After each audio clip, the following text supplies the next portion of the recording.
Alright, so gawin natin itong habang nagme-makeup, sasabihin ko sa inyo kung paano kami nagkakilala ng aking asawa.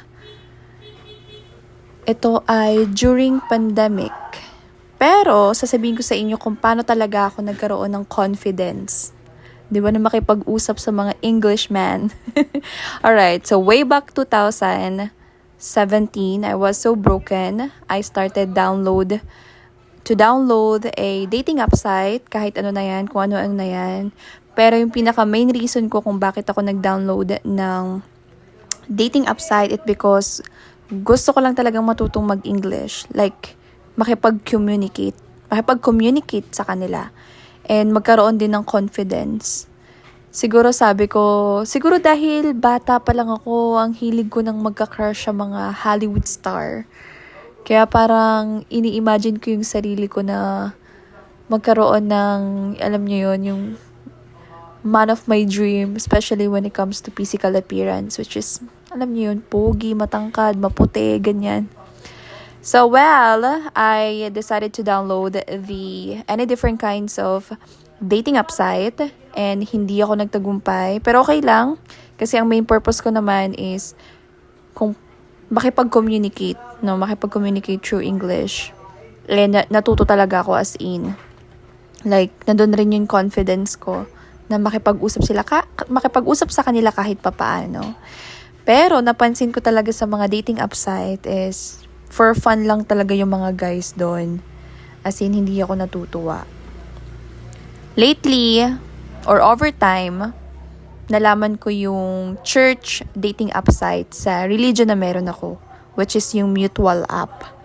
So, I decided to download it and ayun. So, ang tagal. Like, let's say, I download it from 2019, 2020, hindi ko na ginamit yan kasi nasa mission ako nun sa church namin. I serve as a full-time mission in our church.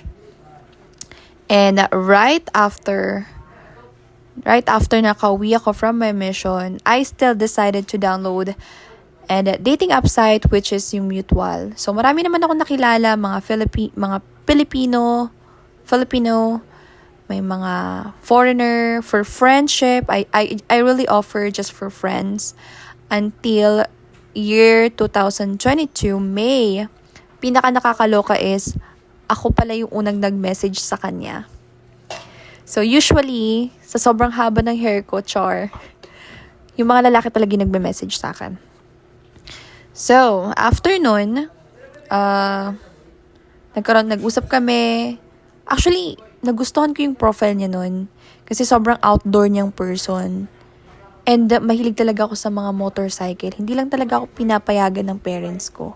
Pero yung mga ganon, mga like hiking, fishing, hunting, yan. Kasi nakikita talagang ang outdoor ko rin na person, pero wala lang akong opportunity kasi nga walang budget, ganyan. Pero alam niyo yun, na-amaze ako dun sa mga outdoors activity niya. So we started talking and then nandun pa rin kami sa app na yun, sa dating app na yung nag-uusap, and sinabi ko sa kanya na i-add mo ko sa Instagram, pwede mo ko i-follow doon, pwede mo ko i-message doon. And sabi niya pa sa akin noon, na-remember ko, baka kapag finalo kita, mag-stop na yung conversation natin kasi baka followers lang talaga yung habol mo. Which is true. True talaga. Kasi medyo attention seeker ako ng konti eh. So, gusto ko lang talaga ng followers. And sabi ko sa kanya, no promise, magre-reply back ako. And then, I think after 1 week, nag-message siya sa akin. Hindi ko nga siya naalala nun eh. Kasi nga sa dami ko nakakausap nun. Pero siya yung pinakakakaiba kasi siya yung pinaka-consistent. Like, ang love language ko kasi is quality time. Siya yung person na nakita ko na nagbigay talaga ng quality time, at least 5 minutes, na mag-usap kami. And nakikita ko talaga yung willingness niya na makilala ko. Kasi puro siya question. Kahit minsan nakakaumay yung mga question. Kasi parang nakita ko na sobrang gusto niya ako makilala nun. And After a month na naging kami. Pero 1 month lang din yung relationship namin nun. So, broken na naman ako for the second time around.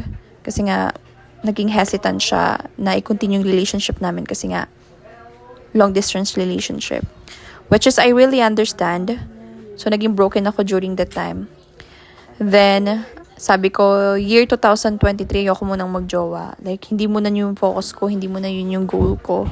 Kasi yung goal ko is mag-grow ako sa career. Pero, hindi ko akalain na February 14, araw ng mga puso, nag-message siya sa akin. Hindi ko alam kung maiinis ba ako, kikiligin ba ako. Kasi nag-message siya sa akin na kung galit daw ba ako sa kanya. And then, nag-explain siya sa side niya. Pero hindi na ako nagpaka-easy to get. Like, I offer as a friend muna at first. And then, that's when he started like being serious again. And he explained yung side niya. Like, he regretted it. Like, when we broke up last year. And then I said, ayoko mo ng relationship, gusto mo na ng friends. Maybe siguro magiging official lang tayo once you get here in the Philippines. And he also agreed about that. And I was about to go to America for a job, pero hindi siya nangyari. Kaya nung nalaman niyang hindi ako natuloy, 4 days before the flight,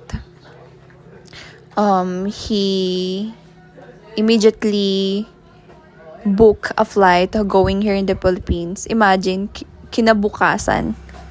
Sobrang nataranta ako na, pero excited ako at the same time. And then, nagbakasyon kami. We went to Bohol for 5 days. Right after that, he asked me inside of the tricycle. That's when he asked me na kung pwede na daw ba kaming maging official. Sobrang simple lang nung pagtatanong niya kasi nasa loob lang kami ng tricycle noon. May hawak lang akong 5 boxes of pizza. And then, doon na nag-start yung relationship namin. He went here for 11 days and he returned. He returned to his place, USA, Idaho. And then that's when we started the relationship. Through online, it's hard. For long-distance relationship, hindi nyo yun kaya. Pero communication is the key. And please guys, if ever man gusto nyo rin ng apa, make sure na respectful. And mabait. Don't ever na-take kayo lightly, especially asking for nude photos or ano man ka-weirduhan. Meron pa rin talagang matitino at mababait na mga afam. And make sure nyo guys na mag-offer lang muna kayo for friendship until, kasi malalaman mo kapag seryoso yung lalaki kapag nag-decide sila magbisita dito sa Philippines and know your culture, know you so well. So, kinda like that. So, and pinaka gusto ko rin sa mga foreigners is they are actually honest. And I really like honest people. I don't like pretend people. But I think that's it guys. Thank you for watching. Thank you for listening. And I hope na marami kayong natutunan sa video na ito. I hope I can see you next time. Goodbye!